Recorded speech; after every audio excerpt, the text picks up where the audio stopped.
చంద్రబాబు అధికారంలో ఉంటే ఒక లెక్క, ప్రతిపక్షంలో ఉంటే మరో లెక్క. ఇది ఆయన సహజ స్వభావం. నేను తెలుగు వాళ్లకు ఎకనామిక్ డెవలప్మెంట్ అంటే ఏంటో చూపిస్తా, దేశంలోని మిగతా నాయకులు ఎవరూ చేయలేనిది చేసి చూపిస్తా అన్నది ఆయన ఫిలాసఫీ. ఇది అక్షరాల నిజం.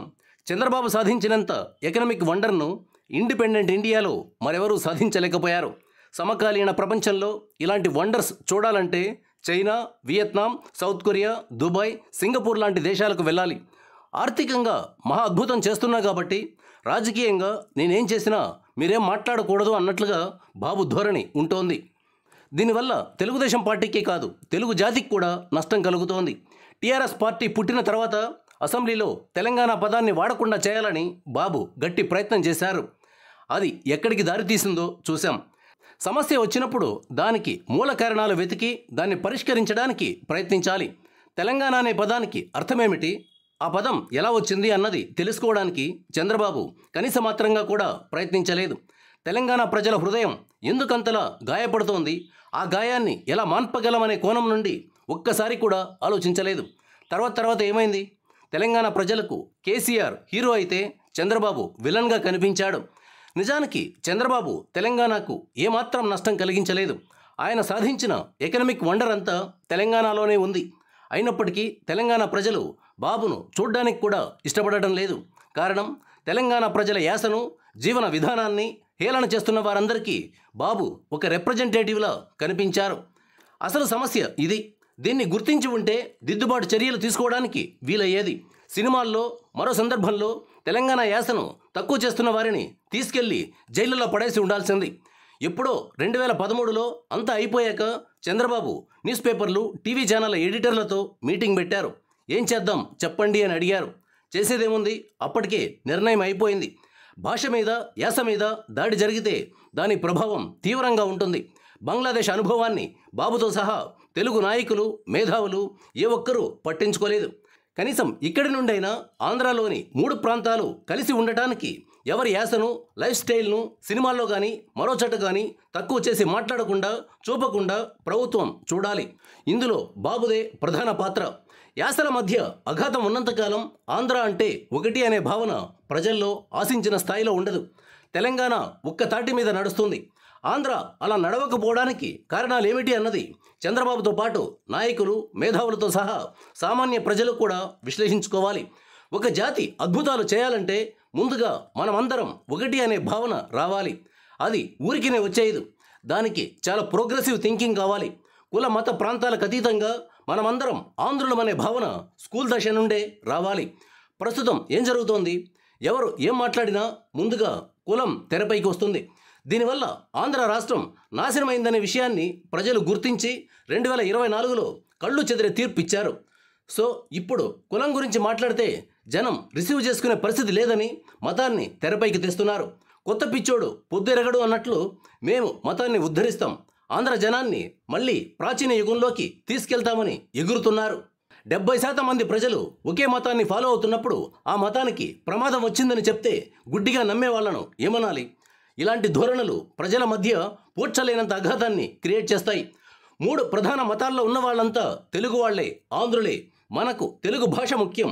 దాని చుట్టూ మన ఎమోషన్ ఉండాలి అనే జ్ఞానం ఏపీలో ఉన్న ప్రతి సిటిజన్కు రావాలి.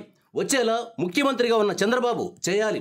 లేకపోతే తెలంగాణలో మాదిరిగానే హిస్టారికల్ బ్లండర్ చేసిన వారవుతారు. అసలు చంద్రబాబు ఇంత దూరం ఆలోచించే పరిస్థితిలో లేడు. ఆయన తెలుగు వాళ్ళ హిస్టరీ వైపు, తెలుగు లాంగ్వేజ్ వైపు తొంగి చూసే ఉద్దేశంలో కూడా లేరు. పార్టీ క్యాడర్కే చిరాకు తెప్పించేలా నిర్ణయాలు తీసుకుంటూ వెళ్తున్న వ్యక్తి చరిత్ర, భాష లాంటి సబ్జెక్టుల గురించి ఏం ఆలోచిస్తారు?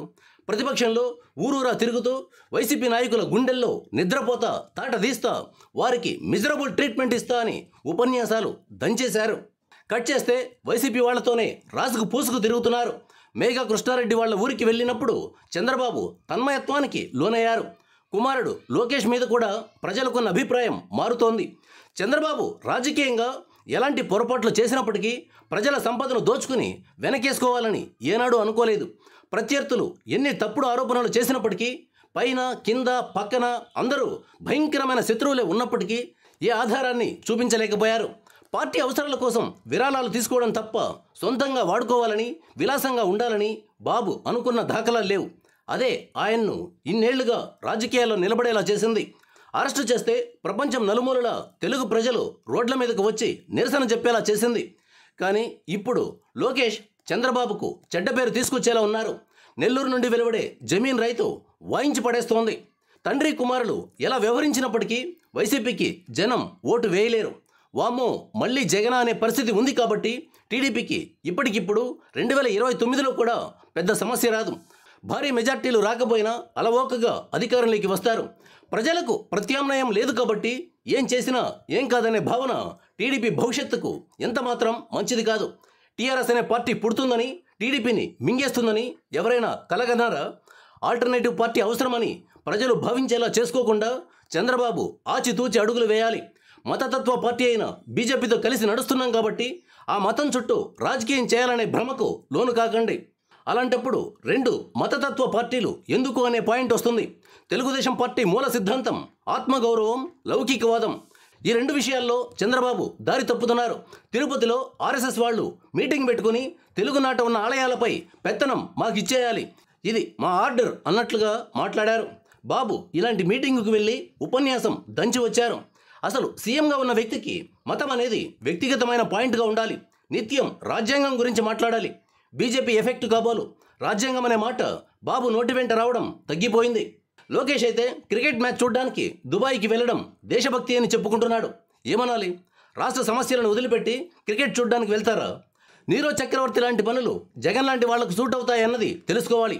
ఇన్ని విషయాలపై అనాలసిస్కు కారణం జీవీ రెడ్డి రిజిగ్నేషన్.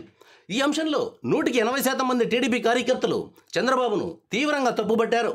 అసలు కొంతమంది అయితే ఎమ్మెల్సీ ఎన్నికల్లో ఓటు కూడా వేయమని సోషల్ మీడియాలో పోస్టులు పెట్టారు.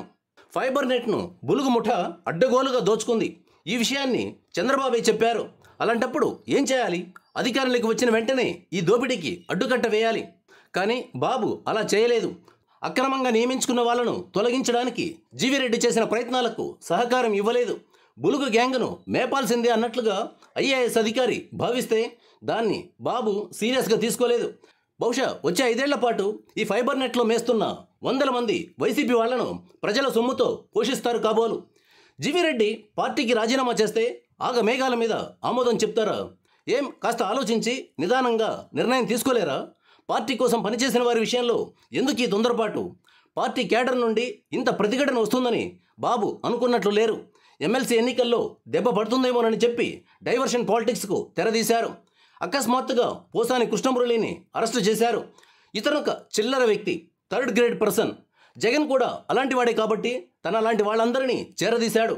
ప్రత్యర్థి పార్టీల మీద కారు కూతలు కూయించాడు. చంద్రబాబు ఇప్పటికీ పోసానిని అరెస్టు చేయించాడు. జీవీ రెడ్డి వల్ల కలిగిన డ్యామేజ్ను భర్తీ చేసుకోవడానికి, కార్యకర్తలను శాంతపరచడానికి పోసానిని అరెస్టు చేశారని స్పష్టంగా తెలిసిపోతోంది. ఏ కారణం చేత అరెస్టు చేసినప్పటికీ పోసానిని కోర్టు ముందుకు తీసుకురావడం ఆహ్వానించదగిన పరిణామం. ఇలా డైవర్షన్ కోసం కాకుండా అడ్డగోలుగా వ్యవహరించి విచ్చలవిడిగా దోపిడీ చేసిన వైసీపీ వాళ్ల మీద కఠినమైన చర్యలు తీసుకోకపోతే బాబు ప్రతిష్ట మస్కబారుతుంది.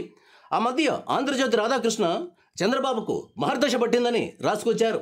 నిజానికి ఇది బాబుకు దుర్దశ. ఒక పక్క కుమారుడు, మరోవైపు బీజేపీ, ఇద్దరి విషయంలో రాజీ పడాల్సి వస్తోంది. గతంలో బాబు ఏ నిర్ణయమైనా స్వతంత్రంగా తీసుకునేవాడు. ఇప్పుడు లోకేష్ను, మోదీని, ఆర్ఎస్ఎస్ను దృష్టిలో పెట్టుకుని నిర్ణయాలు తీసుకోవాల్సిన దుస్థితిలో ఉన్నారు.